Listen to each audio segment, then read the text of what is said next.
மையமுடுக்கு நேயர்களுக்கு வணக்கம். நீங்கள் இணைந்திருப்பது இன்றைய முக்கிய செய்திகளுடன். புலிகள் வலையமைப்புக்கு மாழ்ச்சியை கொடுக்கும் அரசாங்கம் சீரும் விமல் வீரவங்ச.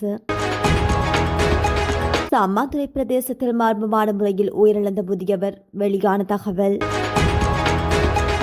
அரசியல் செயற்பாடு தொடர்பில் மஹிந்தவின் அதிரடி முடிவு. பிள்ளையான் சுரேஷ் ஆலைவுக்கிடையில் ஆதர வைக்கும் பின்னணி ஆதாரத்துடன் அம்பலப்படுத்தும் கருணா. ஈரானின் உயர்மட்ட பேச்சுவார்த்தையாளர்களை கொல்ல துணிந்த இஸ்ரேல், காப்பாற்றிய அமெரிக்கா. தற்கொலை படை தாக்குதல், ராணுவத்திற்கு ஏற்பட்ட பேரிழப்பு. ரஷ்யாவை ஆட்டம் காண வைக்கும் உக்ரைன், அதிகாலை வேளை எண்ணெய் கட்டமைப்பை பதம் பார்த்த ட்ரோன்கள். தொடர்வன விரிவான செய்திகள்.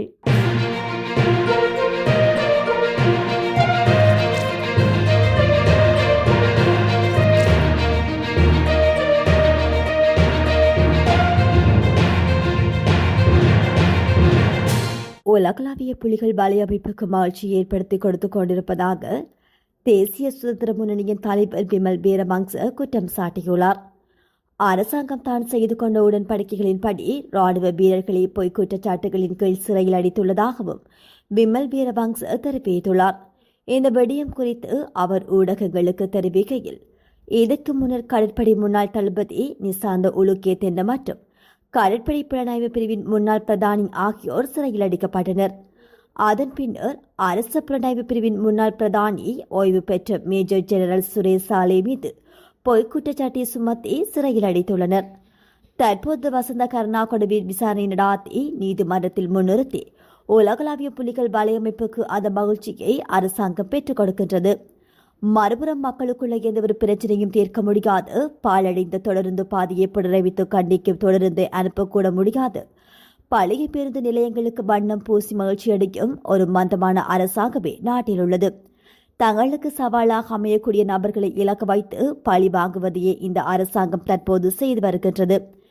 இதன் மூலம் மக்களின் பேச்சு சுதந்திரத்தை முடக்கவே பார்க்கிறார்கள். ஓய்வு பெற்ற காவல்துறை அதிகாரிகளான ஷானி அபேசகர போன்று தேசிய மக்கள் சக்தியின் மேடைகளில் இருந்தவர்களை பயன்படுத்தியே காவல்துறை மூலமாக இந்த நடவடிக்கைகள் முன்னெடுக்கப்படுகின்றன.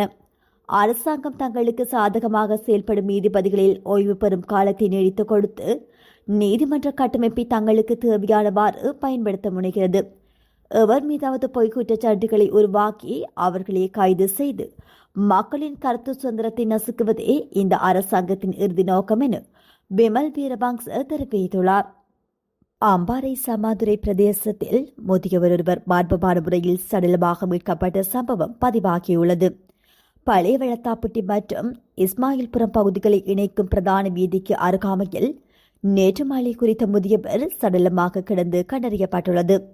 உயிரிழந்தவர் பழைய வெள்ளத்தாப்பட்டி காளிக்கோவில் வீதியைச் சேர்ந்த 57 வயதுடைய மயில்வாகனம் என அடையாளம் காணப்பட்டுள்ளார். தகவல் அறிந்தும் சம்பவ இடத்திற்கு விரைந்த போலீசார் மேலதிக விசாரணைகளை மேற்கொண்டனர். இந்த நிலையில் இன்று காலை சம்மாதுரை நீதவான் சம்பவ இடத்திற்கு சென்று விசாரணையின் பின்னர் சடலம் பிரேத பரிசோதனைகளுக்காக வைத்தியசாலைக்கு அனுப்பி வைக்கப்பட்டுள்ளது. சம்பவம் தொடர்பில் மேலதிக விசாரணைகளை சம்மாதுரை போலீசார் முன்னெடுத்து வருகின்றனர். அரசியலில் இருந்து விலகும் எண்ணம் தமக்கு இல்லை என முன்னாள் ஜனாதிபதி மஹிந்த ராஜபக்ஷ தெரிவித்துள்ளார். கண்டி சிறி தலதா மாளிகையில் இன்று முற்பகல் வழிபாடுகளில் ஈடுபடுவதற்காக சென்றபோதே முன்னாள் ஜனாதிபதி இதனை தெரிவித்துள்ளார்.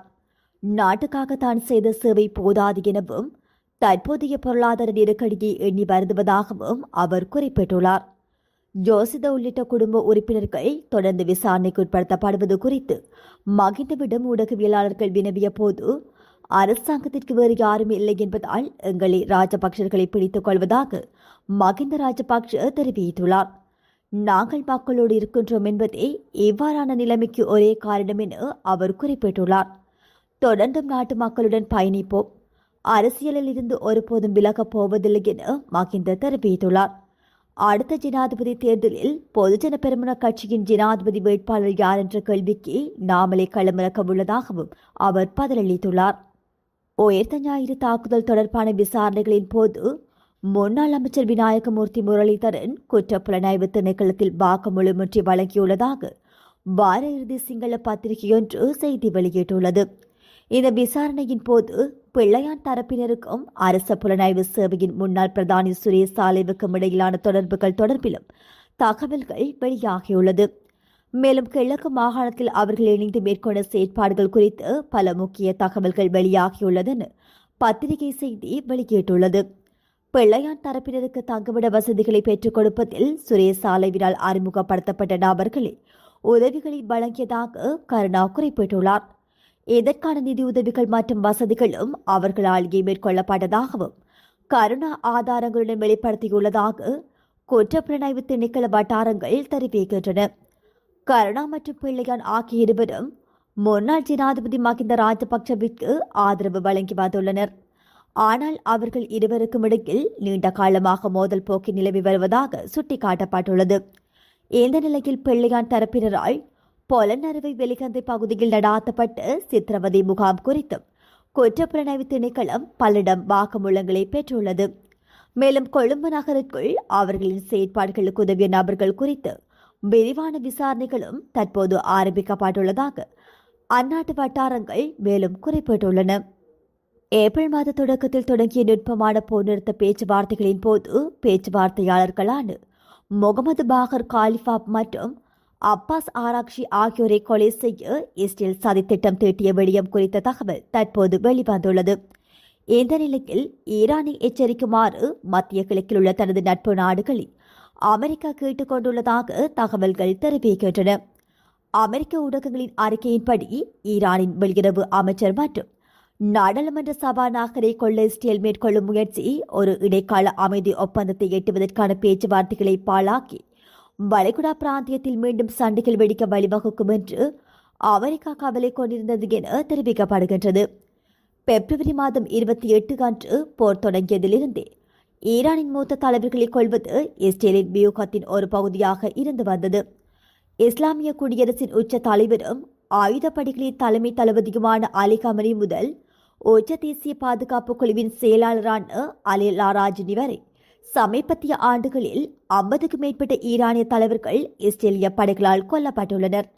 ஆனால் அமெரிக்க ஊடக அறிக்கையின்படி போரின் தீவிரமான காலகட்டத்தில் ஈரானின் கடும் போக்கு அரசாங்கத்தை கவிழ்ப்பதில் முனைப்புடன் இருந்த இஸ்ரேலுக்கு ஆராய்ச்சியும் காலிபாபும் நியாயமான இலக்குகளாக இருந்திருக்கக்கூடும் என்று அமெரிக்க அதிகாரிகள் நம்பியதாக செய்தியில் கூறப்பட்டுள்ளது. இந்த 2 குறிப்பிட்ட ஈரானிய அதிகாரிகளை இஸ்ரேல் படுகொலை செய்தால் ஈரானின் அமைதியை நோக்கிய எந்தவொரு முயற்சியும் தடம் புரண்டுவிடும் என்று அவர்கள் அஞ்சியதாக தெரிவிக்கப்படுகின்றது. ஹார்முஸ் ஜலசந்தியை திறப்பதையும் தெஹ்ரானின் அணுசக்தி திட்டம் குறித்த தொடர் பேச்சுவார்த்தைகளுக்கான கட்டமைப்பை அமைப்பதையும் நோக்கமாக கொண்டு ஒரு கட்டமைப்பு ஒப்பந்தத்தை அமெரிக்காவுடன் எட்டுவதற்காக ஆராக்ஷியும் காலிபாபும் அப்பகுதியில் உள்ள பல்வேறு நாடுகளுடன் பேச்சுவார்த்தை நடாத்திய முக்கிய அதிகாரிகளாக இருந்துள்ளதாக தெரிவிக்கப்படுகின்றது. பாகிஸ்தானில் ராணுவ முகாம் மீது நடாத்தப்பட்டு தற்கொலை படை தாக்குதலில் 30 ராணுவத்தினர் கொல்லப்பட்டதாக தகவல்கள் வெளியாகியுள்ளன. பாகிஸ்தானில் உள்ள பலுசிஸ்தானின் குவாத்தர் மாவட்டத்தில் உள்ள கடலோர காவல்படை முகாம் மீது குறித்த இந்த தாக்குதல் நடாத்தப்பட்டுள்ளது. வெடிகுண்டுகள் நிரப்பப்பட்ட வாகனம் ஒன்று அந்த முகாம் மீது மோதி வெடிக்க வைக்கப்பட்டது. இந்த தாக்குதலுக்கு பலூச் விடுதலை படை அமைப்பு பொறுப்பேற்றுள்ளது. இந்த தாக்குதலில் கடலோரப்படை முகாம் முழுமையாக அழிக்கப்பட்டதுடன் தற்கொலை தாக்குதல் நடாந்த உடனேயே எங்கள் அமைப்பின் போராளிகள் முகாமின் மீது அனைத்து பக்கங்களிலிருந்தும் தாக்குதலை தொடங்கினர். ராணுவ தாக்குதலில் 30 பாகிஸ்தான் ராணுவ வீரர்கள் பலியானார்கள். ஏராளமானோர் காயமடைந்தனர் என தெரிவித்துள்ளது. தற்கொலைப்படை தாக்குதல் தொடர்பான 43 வினாடி கொண்ட காணொலி ஒன்றையும் வெளியிட்டுள்ளது. அதில் வெடிப்பொருட்கள் நிரப்பப்பட்ட பாரவூர்தி ஒன்று முகாமிற்குள் நுழைவதும் அதைத் தொடர்ந்து ஒரு பெரிய தீப்பிழம்பு எழுவதும் பதிவாகியுள்ளது. ஆனால் இந்த உயிரிழப்பு விவரங்களை பாகிஸ்தான் அதிகாரிகள் உறுதிப்படுத்தவில்லை. செயின்ட் பீட்டர்ஸ்பர்க் துறைமுகத்தில் உள்ள எண்ணெய் முடிய மீது சனிக்கிழமை அதிகாலையில் உக்ரைன் தாக்குதல் நடாத்தியதாக ரஷ்ய அதிகாரிகள் தெரிவித்துள்ளனர். செயின்ட் பீட்டர்ஸ்பர்க் ஆளுநர் அலெக்சாண்டர் பெக்லோ நகரம் ஒரு பெரிய அளவிலான உக்ரைனிய ஆளில்லா விமான தாக்குதலுக்கு உள்ளானதாகவும் வான் பாதுகாப்பு படைகள் 72 ஆளில்லா விமானங்களை சுட்டு வீழ்த்தியதாகவும் தெரிவித்தார். பீட்டர்ஹோப் பகுதியில் ஒரு ஆளில்லாத விமானம் விழுந்து நொறுக்கியது. நகரி கிரவ்ஸ்கி மாவட்டத்தில் உள்ள எண்ணெய் முனையம் மீது தாக்குதல் நடாத்தப்பட்டது. அதன் பின்னரான பகுதிகள் சீரமைக்கப்பட்டுவிட்டன. உயிரிழப்புகள் எதுவும் ஏற்படவில்லை என்று பெக்லோவ் தெரிவித்தார். இதற்கிடையில் ரஷ்யாவின் இரண்டாவது பெரிய நகரத்திற்கு அருகிலுள்ள எண்ணெய் உட்கட்டமைப்பு மீதான தாக்குதலை உக்ரைனிய ஜனாதிபதி வலோடிமிர் ஜெலன்ஸ்கி உறுதிப்படுத்தியுள்ளார். ரஷ்யாவின் போருக்கு வருவாய் ஈட்டி தரும் துறைமுக எண்ணெய் உட்கட்டமைப்பை உக்ரைனின் பாதுகாப்பு படைகள் தாக்கின. மேலும் ஒரு முக்கிய ராணுவ இலக்கான கிரான்ஸ்டோ மீதும் வெற்றிகரமான தாக்குதல்கள் நடாத்தப்பட்டன. உக்ரைனின் எல்லையிலிருந்து இதன் தூரம் 850 கிலோமீட்டருக்கும் அதிகமாகும் என்று அவர் சமூக ஊடக நிறுவனமான எக்ஸில் எழுதியிருந்தார். இத்துடன் மையத்தின் இன்றைய முக்கிய செய்திகள் நிறைவு பெறுகின்றன. நன்றி.